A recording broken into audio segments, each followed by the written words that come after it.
অশেষ মেহেরবানি জাতীয় নির্বাচন পরবর্তী বর্তমানে ইসলামী আন্দোলন বাংলাদেশ আগের যে কোনো সময়েতে আরো বেশি শক্তিশালী,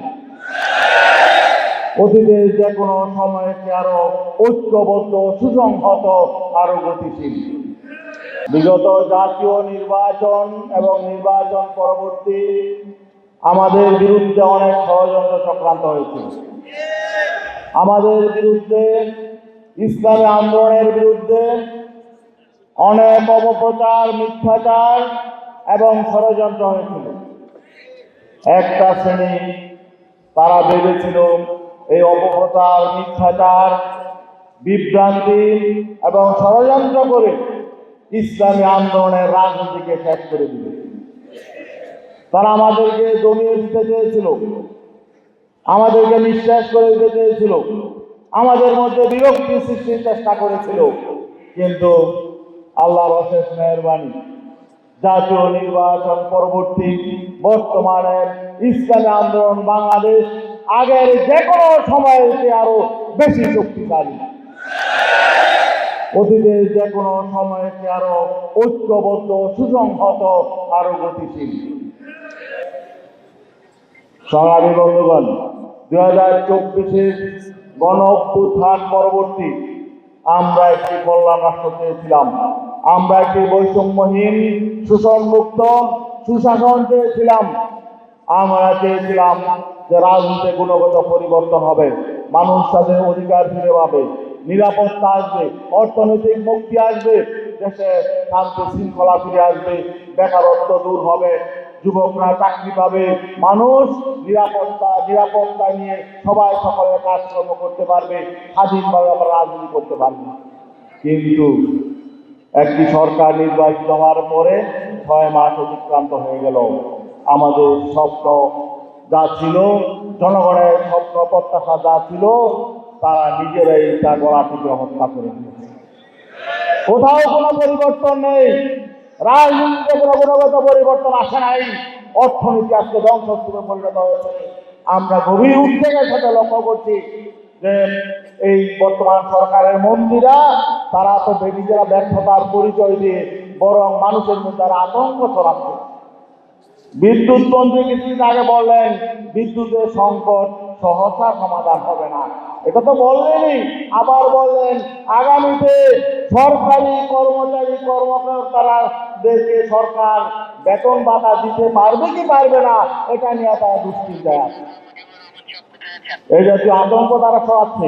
তার মানে হলো সরকারের কোষাগার শূন্য। এই অল্প 6 দিনেই আপনারা সব খালি করে ফেললেন। পাঞ্জাবের জগতে একটি বিশ্বস্ত নাম, শাবাব এথনিক ওয়্যার।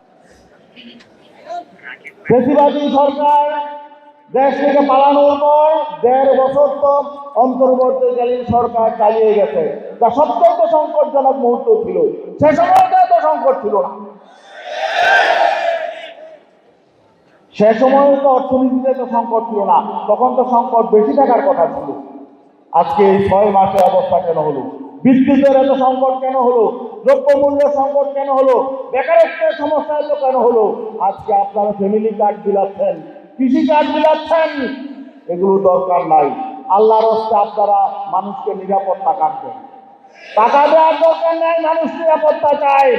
ইসলামী আন্দোলনের গতকালকে আমাদের যুব আন্দোলনের একজন নেতাকে নির্মমভাবে হত্যা করা হয়েছে।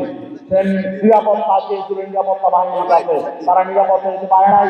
আজকে বাংলাদেশে আইন শৃঙ্খলা পরিস্থিতির অবস্থা, আমরা মনে করছি এই অবস্থার উন্নয়ন না ঘটলে এই সরকারের জন্য সামনে দেশ চালানো সম্ভব হবে না। আমরা চাই না এই সরকার ব্যর্থ হোক, আমরা চাই এই সরকার কমপক্ষে তাদের মেয়াদটা অতিক্রম করুক। কিন্তু আমরা দেখতে পাচ্ছি আলামত খারাপ। আজকে দেশের বিরুদ্ধে ষড়যন্ত্র হচ্ছে, পার্শ্ববর্তী দেশ থেকে ষড়যন্ত্র করা হচ্ছে। আর সরকার কি করছে? সরকার রাজনৈতিক বিভেদ এবং বিভক্তিকে আর উস্কে দিচ্ছে। আজকে প্রেসিডেন্ট নির্বাচনের পরে সরকারের একজন সিনিয়র মন্ত্রী সালাউদ্দিন আহমদ কি বললেন? যে বিরোধী দল নির্বাচনে অংশগ্রহণ করে প্রমাণ করেছে ৭২-এর সংবিধান সবাই মেনে নিয়েছে। এটা একটা উস্কানি।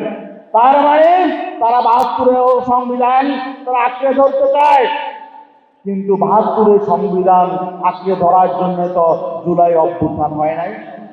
জুলাই অভ্যুত্থান হয়েছে সাংবিধানিক পরিবর্তনের জন্য, সংস্কারের জন্য, রাষ্ট্র সংস্কারের জন্য, রাষ্ট্র পুনর্গঠনের জন্য এবং রাষ্ট্রের যে সাংবিধানিক প্রতিষ্ঠানগুলো আছে কোন প্রতিষ্ঠানগুলো পুনর্নির্মাণের জন্য।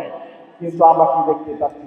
আমরা দেখতে পাচ্ছি সরকার কোনো মৌলিক পরিবর্তনের দিকে যাচ্ছে না। গত সরকার যা করছে এই সরকার তাই করছে। প্রেসিডেন্ট নির্বাচন হলো, সেই তারা বিগত সংবিধানের আর্টিকেল 70 আলোকে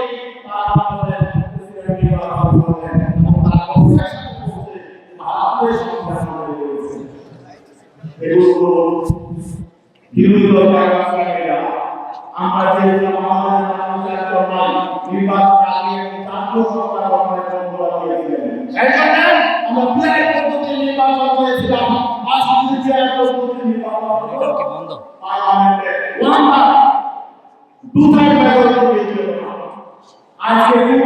আজকে তারা আজকে তারা আজকে জুলাই হচ্ছে, তারা আজকে যেভাবে রাষ্ট্র পরিচালনা পরিকল্পনা করছে এবং বিভিন্ন দলের আমরা চাই একটা